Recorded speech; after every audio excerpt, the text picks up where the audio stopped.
Okay, we are going to learn the quotient rule. So the quotient rule is a big, long, messy formula right here. So what this says is that if the u over v, so u is representing our numerator, v is representing our denominator, so it's u prime v minus uv prime all over u squared. So that's a big, long, messy formula, but we're going to break it down. The product rule, or the quotient rule, is a fraction.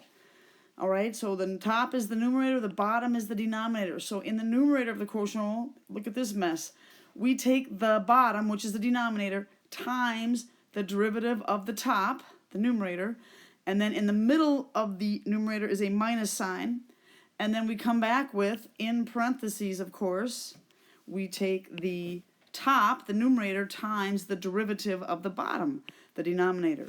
All right, and that second part of your numerator must be in parentheses. And your denominator is just the denominator squared. All right, but what we really want to do is we want to shorten it up and find an easy way to remember that. So this is it right here.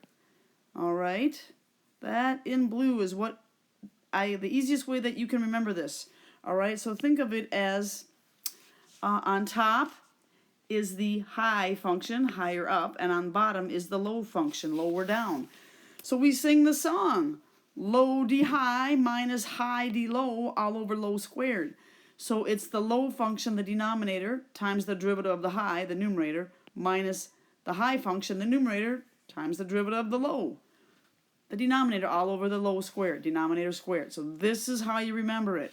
High is the numerator, low is the denominator, low d high minus high d low all over low squared, and make sure you put parentheses around the second half of your numerator. All right, so let's set this up. For example, number 1. Our high function is the sine of 5x, the numerator. The low function, the denominator, is 8x minus 3. Now what you have to remember is the quotient rule always starts with low. All right, I can't emphasize it enough. You start with the low function, and it makes a difference because there's a minus sign in the numerator. So low as is 8x minus 3. That is the low function. Then we come back with the derivative of the numerator. That is a chain rule. All right, so we need the derivative of the outer, which is cosine, blank set of parentheses. The inside function as is 5x, and the derivative of the inner is 5. All right, so this piece here is d high, the derivative of the numerator. So this is low, 8x minus 3. This is d high, the derivative of the numerator. Chain rule. Okay, there's a minus sign in the middle of your numerator, and then you have to put the rest of the numerator in parentheses. We come back with the high function as is, the sine of 5x. So that is high, and now we need d low, the derivative of the low function, the derivative of the denominator. Well, the derivative of 8x is 8, the derivative of negative 3 is 0. So we just have times 8. So high as is, sine of 5x, d low is just 8. That is the numerator, low d high minus high d low. All right, and then again, I can't emphasize this enough, you've got to get a set of parentheses around the second half of your numerator. All right, the denominator is just the denominator squared, 8x minus 3 squared. All right, so that is the quotient rule, setting it up. The rest is algebra, simplifying. So when we simplify, just kind of like the product rule, we simplify each term in the numerator. All right, the only thing we can do here is we can put that 5 out in front, and we can distribute the 5 to this. All right, so if we go off to the side and put 5 times 8x minus 3, that gives us 40x minus 15. All right, and we still have the cosine of 5x. All right, so simplify each term in your numerator. The second term over here, the only thing we can do is get that 8 out front. Minus 8 sine of 5x. All right, and then we bring along our denominator, 8x minus 3 squared. Okay, in this particular example, that's as far as you can go. You can't simplify any further. All right, so there you go. There's the quotient rule. Problem number 2.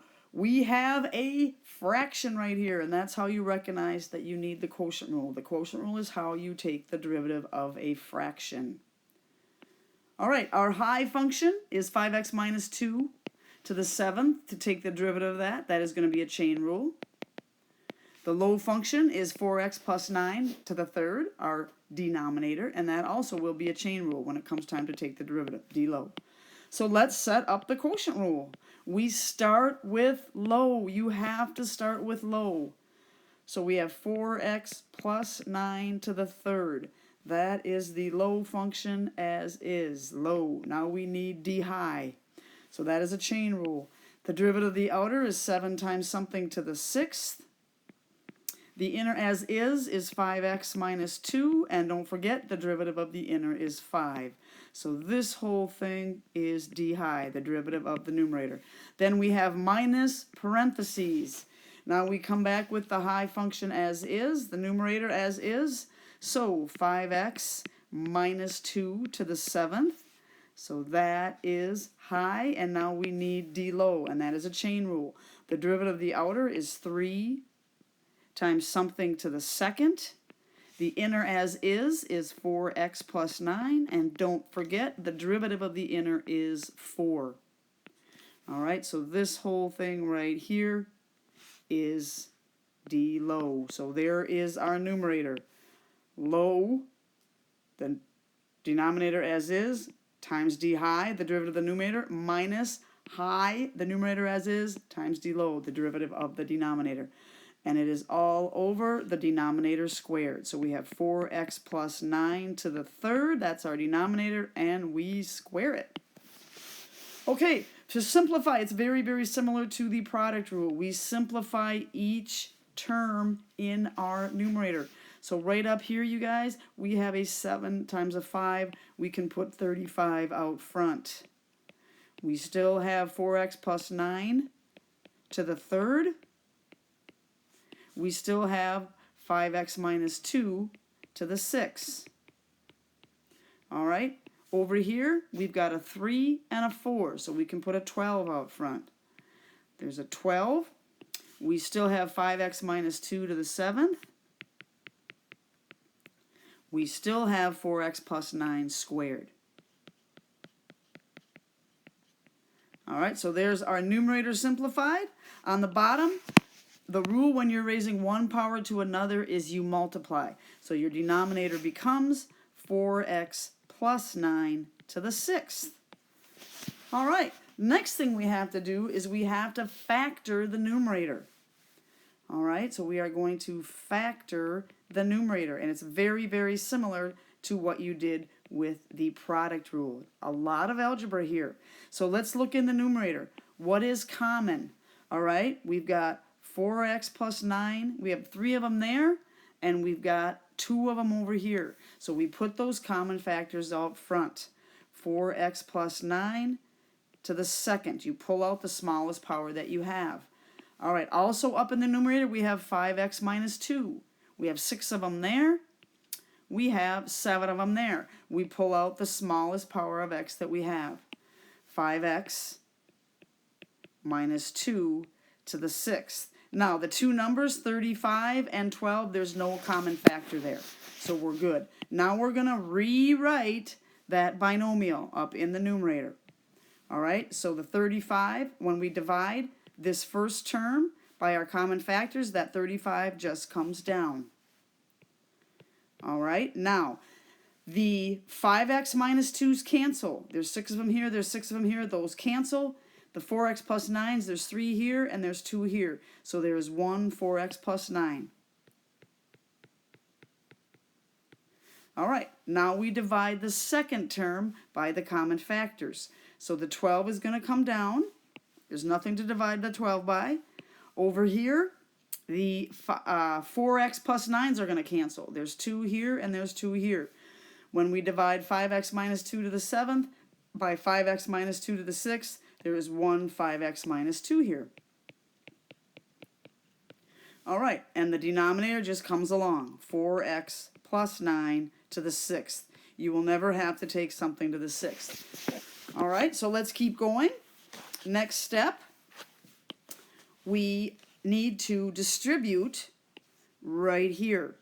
All right, so remember, just like the product rule, these common factors come down. They are part of the answer until the end. So we still have 4x plus 9 to the second. We still have 5x minus 2 to the sixth. But now we distribute. Here, 35 times 4x gives us 140x.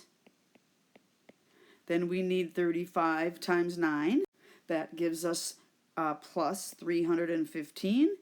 Then we keep going and we distribute this negative 12. Negative 12 times 5 gives us negative 60x. And then finally, negative 12 times negative 2 gives us a positive 24.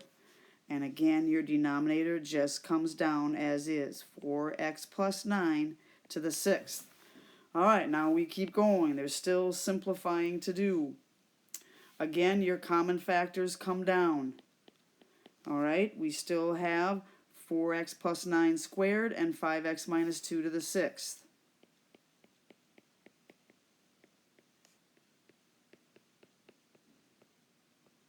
Now we have to add like terms right here. So we have 140x and a negative 60x. That gives us 80x. And then we also have the numbers. We have 315 and 24. So that is going to give us 339. All right? And then we still have 4x plus 9 to the sixth. Okay, there is one more thing to do now. At the very, very end, you can simplify the denominator with the numerator. So I'm going to highlight it in blue. Look for exponents that have the same base. All right, we have 4x plus 9 to the second on top.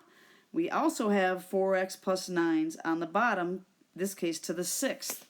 So if we cancel them out, there will be 4x plus 9s left. So you can write your answer this way. On top, we still have 5x minus 2 to the sixth.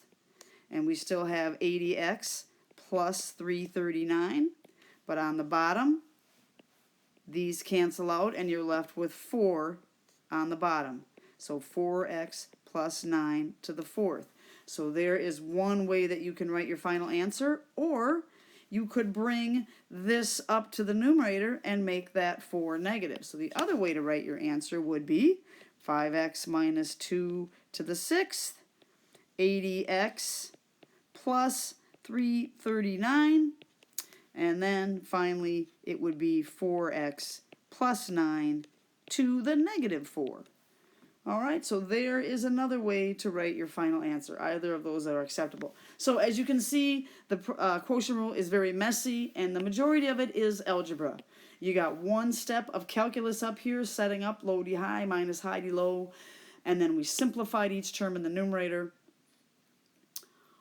We factored the numerator, we simplified again, and then finally we cancel out with the denominator. All right. Finally, example number 3. We want to take the derivative, d dx means take the derivative of this. Now this is a fraction, so you could use the quotient rule.